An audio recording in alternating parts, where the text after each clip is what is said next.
My private key is 0x257A6941. Okay, everyone's listening intently, that's good.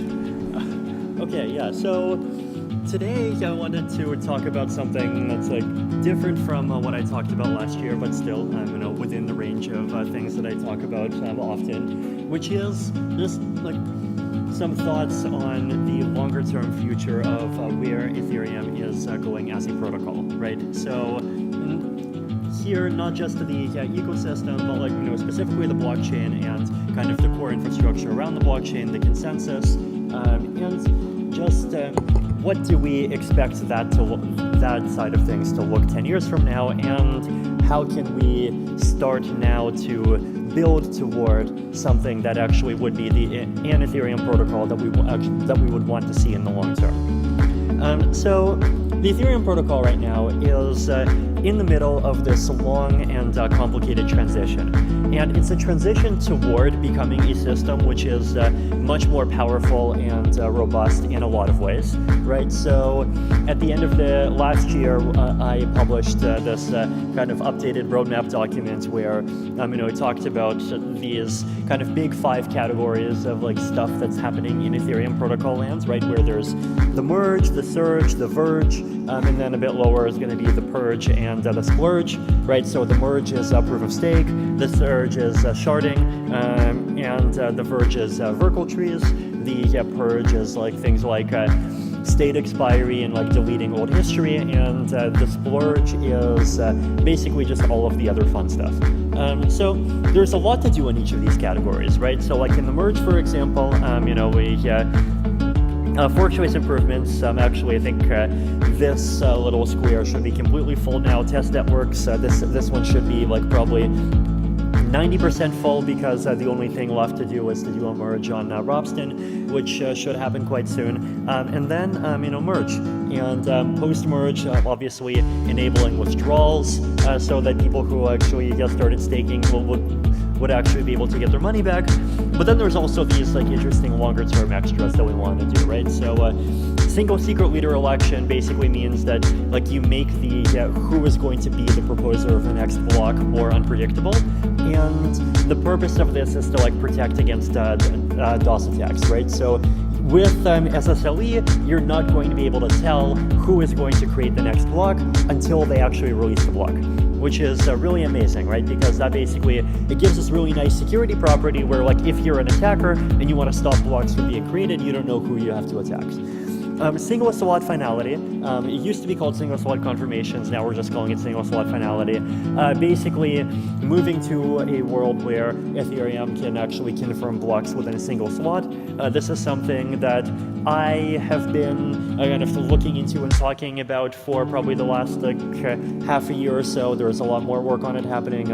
One of our researchers, Francesco, has also done a lot of work, and there's a lot of interesting stuff being done by consensus researchers on trying to figure out the best way to do this. But it's actually more possible than it seems, which is interesting. And then better signature aggregation, that's actually kind of part of single slot finality, right? So there's a lot of stuff to do in proof of stake. The end state of all this will be a proof of stake mechanism, which is really great. But in order to get there, there's all of this work that needs to be done. The surge, sharding, right? So this is basically, I think before we wanted to do 4488, we decided that we would like to rearrange the numbers a bit. So instead we're doing 4844, which is proto-dank sharding, basically trying to kind of lay the groundwork for doing full sharding, kind of have all of the data formats in place, and also at the same time adding at least a little bit more data space that rollups can use to make rollups much cheaper, right? Potentially could even be something like 10 times cheaper. So that's the proto-dank sharding. Then after that we want to do dank sharding, which adds the data availability sampling, and then we want to do other things around just increasing the amount of space that we have, some kind of faster confirmation, so that Ethereum could have not just greater scalability, but also lower latency, and at least until you get some degree of confirmation that your transaction got included. So just a lot of like interesting things, at the end of which Ethereum will be a far more scalable system. Ethereum today can process about 15 to 20 transactions a second. This Ethereum, including the rollups, including the sharding, if at least according to the math, it's going to be able to process 100,000 transactions a second. And you know, hopefully there's going to be a lot of other benefits that come at the same time, right? The Verge, stateless clients, so you will be able to verify Ethereum blocks and even be a validator without having hundreds of gigabytes on your disk, which is so great for decentralization. The Purge, trying to actually cut down the amount of space you have to have on your hard drive, trying to simplify the Ethereum protocol over time, and not requiring nodes to store history, and then just like this big long list of things, right? So there's this big long list of like really fun stuff that will make Ethereum into a much more powerful system, a much more robust system, a much more secure system, and even a more decentralized system. But it's a long and complicated transition. There's a lot of stuff that's happening. Like each one of these boxes basically has like some kind of team associated with it at this point. So you know, a lot of work that needs to be done, right? So the difference between Bitcoin and Ethereum is that Bitcoiners consider Bitcoin to be 80% complete, but Ethereans consider Ethereum to be 40% complete, right? This is like, I think actually something that I've said a couple of times before. And you know, when you look at what Ethereum is trying to accomplish, you know, it's true, right? Like the Ethereum protocol is like really still trying to fulfill this role of being some kind of secure base layer, but trying to do so in such a way that like it actually has the functionality that it needs to be a secure base layer for the stuff that people actually want to do, right? And that does involve adding more features. It does involve doing more work, but you know, at the same time, kind of there is also still this kind of this end goal, but you know, we're a bit further away from getting there. I'd say it's Ethereum can go up to being 55% complete after the merge. So we're getting close. You know, I think we're getting close to kind of the second half of this kind of big long vision, right? Which is really amazing, and like, you know, all of the people that have been working hard to make it happen should be super happy at this point. So completing the transition involves deep changes, right? It involves deep changes, and I don't just mean like deep changes that people who write code have to care about. I mean deep changes in how people think about the Ethereum protocol and kind of conceive of the properties that the Ethereum protocol provides, people who interact with Ethereum. So monetary policy, right? So the switch from proof of work to proof of stake is going to decrease issuance from 5 million a year to this kind of weird math equation that's like 166 multiplied by the square root of the total deposits. So if there's 1 million ETH staking, it's 166,000. If there is 100 million ETH staking, it only goes up to 1.66 million. So in all cases, it decreases by a lot, right? It's not fixed anymore, but it's much lower than it used to be. So monetary policy is changing. Security model is changing. So proof of stake is much more secure than proof of work, but it does have its trade-offs. And this concept of weak subjectivity is one of the big trade-offs of proof of stake. And you know, this is something that I've talked about a lot. This is something that we've talked about a lot. This is something that Ethereum researchers have already built a lot of tools around measuring, but it is a change to the security model. Data availability sampling. So this is the idea that you can literally have a blockchain run without needing even a single node to process the entire chain, which is something that, like, from a blockchain point of view is very fascinating and mind-blowing, but from a kind of broader distributed systems point of view, it's like totally common sense, right? Like, nobody would even consider building a version of BitTorrent where everyone has to download every movie, right? But that's how blockchains work today. So trying to kind of combine the actual distribution that you see in peer-to-peer networks, where you actually have like different parts of the network responsible for different parts of the data, with the security properties that blockchains provide, right? Like, this is basically what Ethereum is trying to go towards, and that does include some changes to the security model. Layer 2 history access. So a lot of dApps that are built on Ethereum historically, they've relied on this assumption that you can use things like history access and you can look at historical logs, you can look at historical transactions, and the dApp from like you directly using the Web3 protocol would be able to just like tell you the entire history of everything related to you that happened in the dApp, right? And this is something that has been true for Ethereum's history, but it's something that's not going to be true anymore. And the reason why it's not going to be true anymore is because of EIP 4444, right? Basically, with EIP 4444, moving toward a world where this function of accessing and restoring and retrieving all of the entire history of Ethereum is not going to be a kind of core requirement of an Ethereum node anymore, right? And the reason why it has to be done is basically because people value scalability, and if we want scalability, and if you want decentralization, so like the ability to run nodes easily, then you just can't require nodes to store this kind of constant, ever-growing amount of space. Now, there are alternatives, right? So there are plenty of like very secure, very decentralized ways to store the history that do not involve requiring every single Ethereum node to store the history. So there's like second layer protocols, things like the graph.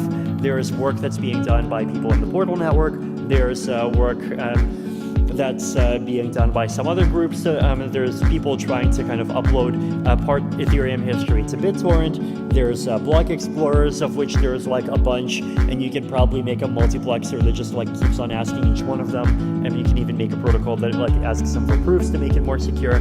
So there's lots of alternative ways to access history, but that's not going to be like something that the Ethereum protocol itself is directly responsible for, right? So that's a change to the security model. Now, it is a change that I think dApps have already mostly adapted to. Like if you use dApps today, and they access history, most of them are not going to use like the Web3 API directly. Lots of them already use the graph, right? So this is something that I think the ecosystem is already adapted to, but it is a change that is a kind of a necessary part of Ethereum becoming more decentralized and more scalable. New cryptography. So the Ethereum of 2015 relied only on Keccak hashes and elliptic curve cryptography for security, right? Just those two ingredients. The Ethereum of 2023 is going to rely on that, plus more complex uses of elliptic curves with things like vertical trees, if they come in 2023. It could be 2024 as well.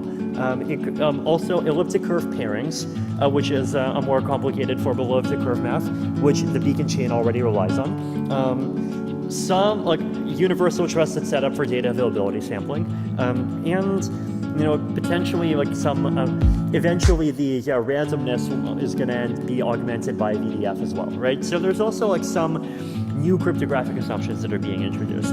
And these new cryptographic assumptions give us a lot of really massive benefits, right? So like the Ethereum of today that uses BLS signatures that rely on pairings, that allows us to have hundreds of thousands of validators, which allows us to let people stake if they directly with a minimum of 32 ETH. Does anyone remember what that minimum was before we decided to use BLS? It was 1,500, right? So we added a security assumption on new cryptography, and the benefit is that staking became 50 times more accessible. So basically there are very real benefits that are going on, but also like real changes here. The transaction inclusion process. So EIP 1559 happened last year. It was amazing. It changed a lot, but it also changed a lot about how we have to think about including transactions. Account abstraction, basically people being able to send transactions that are verified not just by elliptic curve signatures, but by like whatever kind of algorithm they want. Like, so you could have better multi-sigs, better smart contract wallets, better social recovery wallets, move to other algorithms.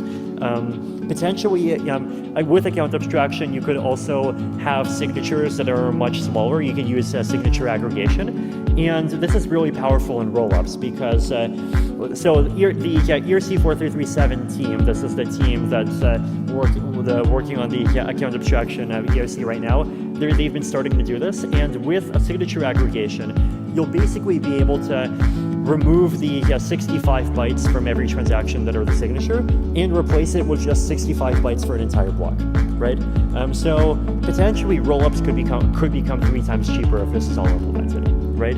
So a lot of proposer builder separation could also change how transaction inclusion works, right?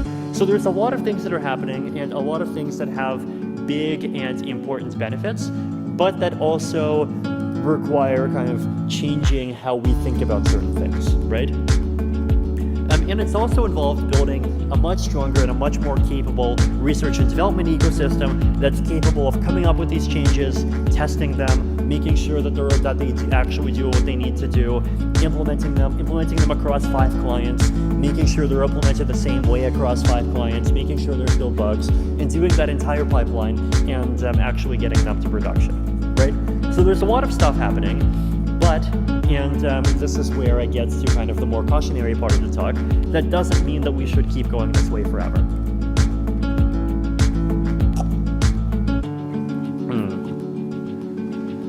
Okay, so basically I think, so this is I think both my preference and also my impression of something that a lot of people want for the Ethereum protocol, which is basically for a desire that for Ethereum to kind of eventually settle down, right?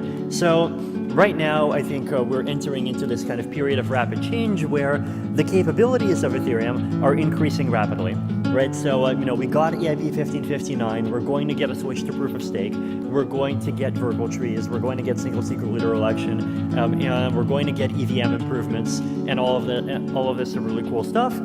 But at some point, the rate of change of the protocol is going to have to again slow down, right? And basically, it doesn't necessarily mean that kind of Ethereum ossifies completely, but it does mean that it does kind of look somewhat more like a system that optimizes for safety and predictability, and less like an ecosystem that optimizes for impressing and dazzling people. So why settle down? And by the way, these are QR code links to kind of articles where I talk about some of these things in more detail. But one reason is the layer separation vision, right? So this philosophy that layer 1 is for security and dependability, layer 2 is for rapid iteration, action, high scalability, extremely fast response times, like good features for users, and all of these different things, right? And the theory is that we can get basically the benefits of both at the same time, and the way that we do that is we have this underlying safe and secure L1 that focuses on safety and security, and that focuses a kind of not on a kind of outmaneuvering everyone else, and not on kind of doing everything else as quickly as possible, but on surviving, and on surviving much longer than things like Luna do, right? So the layer 1, really needs to optimize for being safe, and layer 2 can optimize for actually doing really amazing and impressive stuff. And layer 2 has been doing amazing and impressive stuff, right? There have been all of these ZK EVM announcements that we saw over the last couple of days. There's a lot of work that's being done, by both the Optimistic and the ZK teams. Optimism has added compression. Arbitrum has been kind of quietly progressing and just becoming more stable and adding features. Starknet has recently made their kind of announcements, and we're starting to see more and more what kind of a network Starknet is going to shape up into being.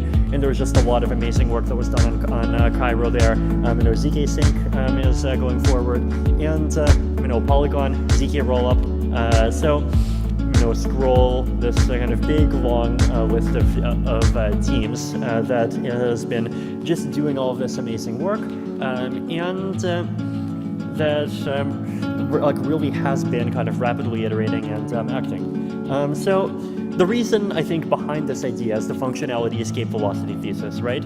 So the functionality escape velocity thesis basically says once L1 is strong enough, the rest can be done by layer 2, right? So this kind of vision of simple, boring, slow L1 and fast action L2 is a good vision, but it requires L1 to be good enough to actually support it, right? It's kind of similar to Turing completeness, where if you have a computer that's powerful enough, then it's powerful enough that you can build basically anything on it. But if the computer isn't powerful enough, then very quickly it turns into a machine that can do almost nothing, right? In terms of what you theoretically can do on a computer from 2020 and say 1990, the difference isn't too large, right? It's just the difference of what's the level of scale that you can and the level of performance that you can achieve. But if you look at the difference between an early computer and say a pocket calculator, well, the difference is fundamental, right? It's no matter how many billions of years you have, with a pocket calculator, you can't make it run Minecraft. With a computer from 1990, you can, right? And basically, the functionality escape velocity thesis says that there's something very similar like this for blockchains, where blockchains have to provide this basic set of ingredients. So enough data for rollups, rich statelessness, so you can do a kind of logic around things like either snarks or fraud proofs. Some kind of basic censorship resistance functionality, having an asset, this kind of fairly basic list of things that Ethereum already provides a lot of, but it doesn't quite yet provide 100% of, and that big long list of features that we're looking at adding in is in some ways about kind of filling that in, right? And also developers need a break, new features need time to de-risk, and basically, once you start working less hard on kind of making features go up, you can actually start working harder on doing other things that are very meaningful in other ways. So one of the trade-offs in doing this well is there's this trade-off that Ethereum has of complexity of the change that's being made versus the complexity of the final result, right? And this is one of these kind of very subtle points where basically there are a lot of opportunities that are kind of short-term pain and long-term gain. So what do I mean by this? Banning self-destruct, right? So this is one of the kind of things that I've been pushing for a long time. It's one of the things that I think a lot of the core developers have been pushing for a long time. Basically, the self-destruct opcode is just, one, not actually that useful, and two, it's uniquely bad in terms of how much complexity it adds to the EVM and to implementations of the EVM and to the difficulty of making other kinds of changes to Ethereum. And so if we just remove that opcode, that's actually a very significant gain in simplicity, but it does come at the cost of breaking backwards compatibility for a very small number of applications. Reforming how gas costs work around child calls, around memory, just the way that gas works today is in some ways needlessly clunky. In a lot of cases, it's both too complicated and too kind of overfitting to very specific situations. EIP 4444, so this is no longer requiring Ethereum clients to store the entire history. EVM improvements, so the EVM object format EIPs that try to kind of allow you to add other sections to EVM code, a switch to Verkle trees, and what comes with a switch to Verkle trees is some other changes to how gas rules work, right? So there's a lot of these opportunities that add functionality and that even increase the simplicity of Ethereum, right? So Ethereum, after you go through with all of this, actually becomes a system where the number of lines of code you need to have in a client and even in the spec actually decreases over time, right? Which is amazing. But in order to actually have all of these benefits, you have to go through short-term pain. Now, what do I mean by short-term pain? One is that the features have to be implemented, right?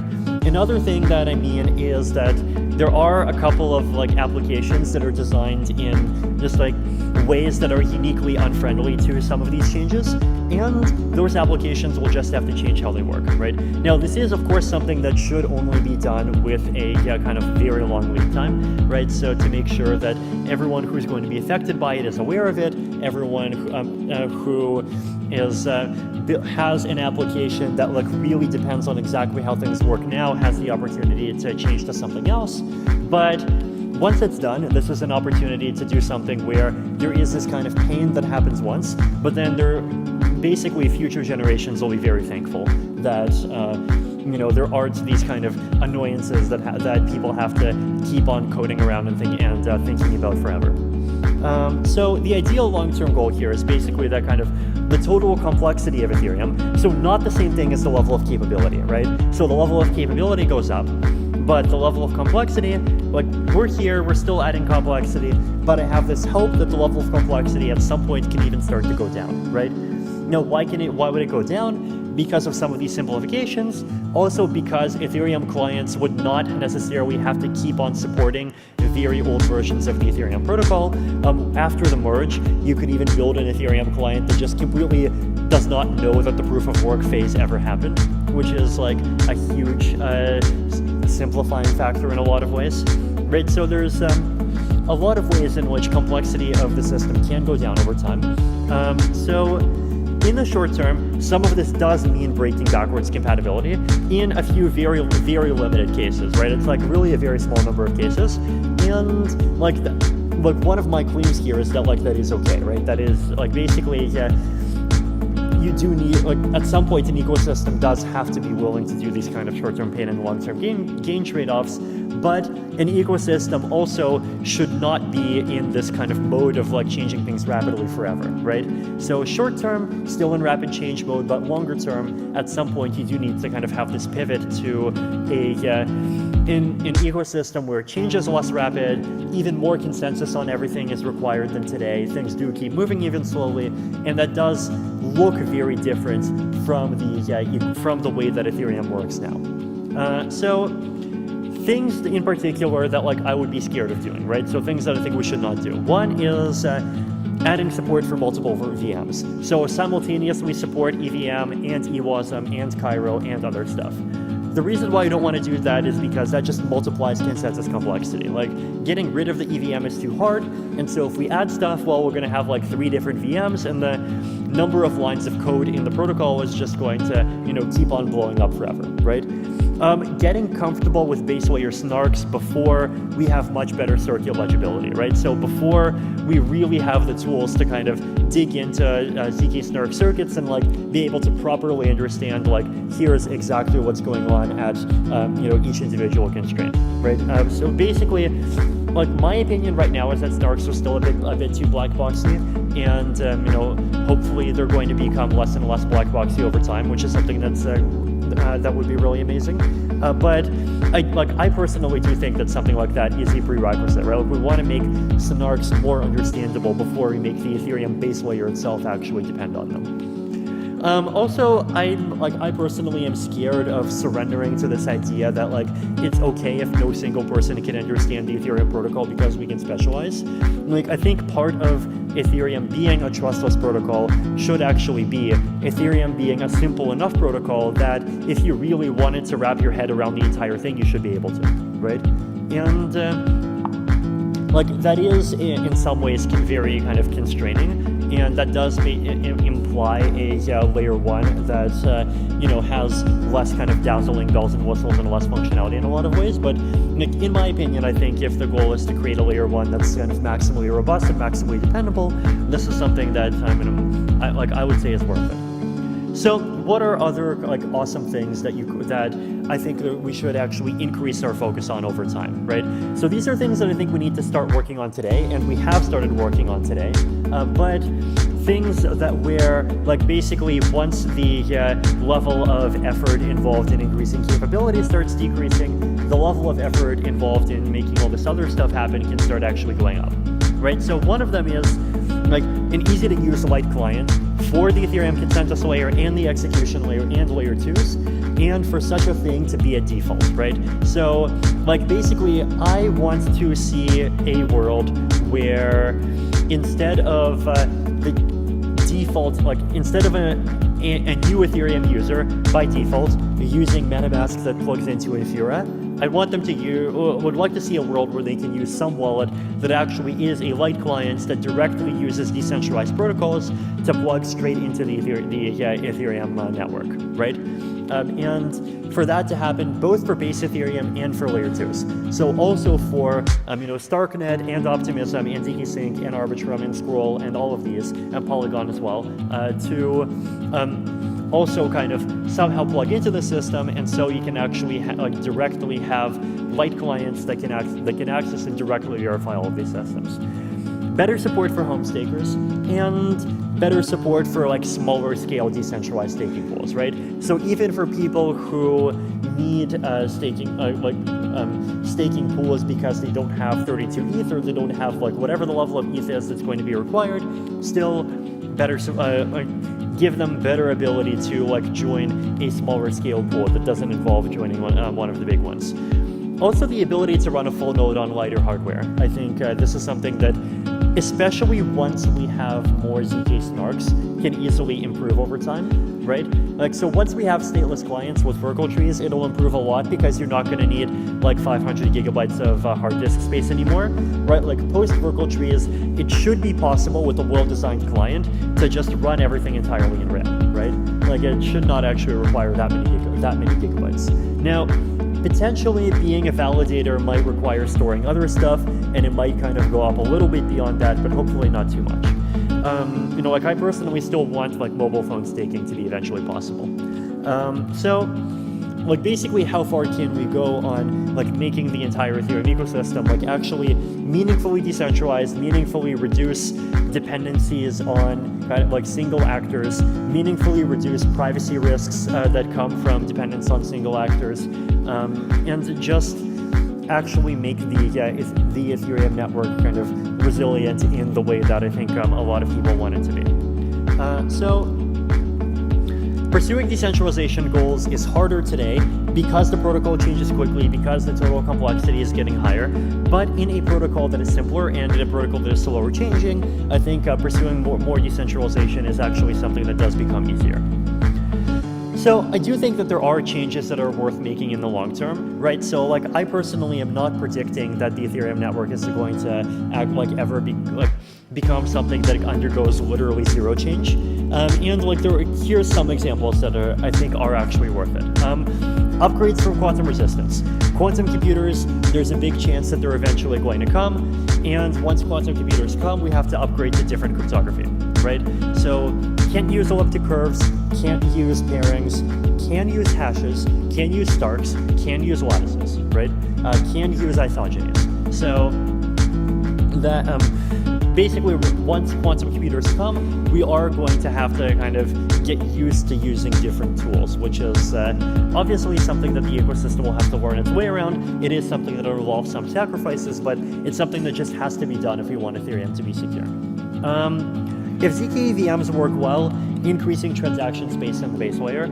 So if once we have good circuit legibility and we have very good ZK implementations that can snark verify the EVM, then that's something that could be applied in the base layer. You can start adding more transaction space. You can start using more data space or more of this data availability space to add transaction space. So things could be done there. If much better cryptography comes out that lets us massively improve efficiency and simplicity, we should use it, right? So today, I'm advocating, and a lot of people have been advocating, for Ethereum to switch from hex Merkle Patricia trees to Virtual trees. Maybe in the future, just hashes and arithmetically friendly hashes are going to be de-risked enough and are going to be friendly enough that we're going to want to actually give up on Virtual trees and do stark proofs of arithmetic friendly hash Merkle trees instead. If that happens, then I think we should do it. And also I think we should keep an open mind, right? We don't know what the needs of 2032 are going to demand. So one example of this is the whole MEV situation, right? the centrality of MEV as this issue that the Ethereum protocol needs to like really build and work around, that's something that we weren't really aware of back in 2019, and we became aware of in 2021, and now it's like well understood, and it's part of like how we think about the Ethereum protocol in 2022, right? So there could be other things like that in the future, like, you know, we might have to think in some different way about, you know, how to deal with 51% attacks. So you might have to think about like adding other kinds of features to ensure staking decentralization, right? Like there are more things that could happen. There are always unknown unknowns, but at the same time, like that number of unknown unknowns is something that I do think should decrease over time, right? So basically the challenge here is, you know, how do we balance all of these different demands? Like I think in the short term, we are in this kind of environment where it's just unavoidable that all of these rapid changes that are going to produce all of these really important things that Ethereum people have been looking forward to for a long time are going to have to be done, right? Like people have been looking forward to proof of stake for a long time. Who here wants to cancel proof of stake? I saw one person tried to raise their hand and then lower it for fear of getting canceled. No, please. If you want to cancel, proof of stake, we're not going to cancel you. Or just, you know, there are plenty of blockchains. Like there is Ethereum Classic, which is, you know, the original Ethereum, which did not betray the vision by forking the DAO. It's a very welcoming community, and you know, I think they'll definitely welcome proof of work fans. So. It's not even a joke. Like if you like proof of work, you should go use Ethereum Classic. It's a totally fine chain. But anyway, so you know, proof of stake, lots of like, it's a big change, but lots of benefits. Sharding, right? So anyone here want to cancel sharding? Okay, not too many. Okay, I see a couple of hands that raised a little bit more confidently, right? But I think, like, you know, in general, like, I do think that sharding is popular because people do realize that, like, in order to fulfill the Ethereum vision, we actually want to have much lower transaction fees, and we actually want to be able to support, you know, 50,000 transactions a second somehow. And you know, if it's not done in a way that's decentralized, it's going to be done in a way that's centralized, right? So sharding is important, right? So there is this balance, right, of like what needs to be done, and you know, what kinds of things can we just leave to layer 2. And so in the short term, you know, there's all of this kind of stuff that I do think needs to be done, but in the longer term, there is also this challenge of like shifting down the gears again, and like actually also settling into this newer normal of Ethereum actually being this kind of dependable system that at some point is only going to change very infrequently. And you know, that's going to be a transition. I expect it's you know, going to happen at some point, but you know, what that's going to look like, we'll see. And I think it's this is also something that you know, all of the different parts of the Ethereum community really needs to kind of pay attention to.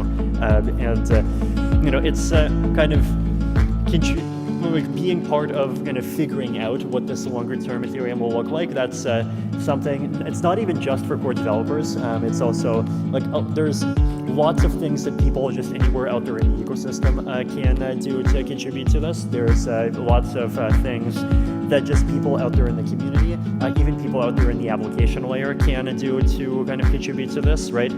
So you know, make sure that your application continues to work and even works better in a world where the Ethereum protocol is kind of upgraded in a bunch of ways. And at the same time, you know, also the layer 2 teams, right? Like if layer 1 is going to slow down its rate of change at some point, then like to the extent that change is still required, the layer 2 protocols are going to have to pick up the mantle. And you know, I think our layer 2 ecosystem is great, and it's going to keep becoming even greater. So thank you.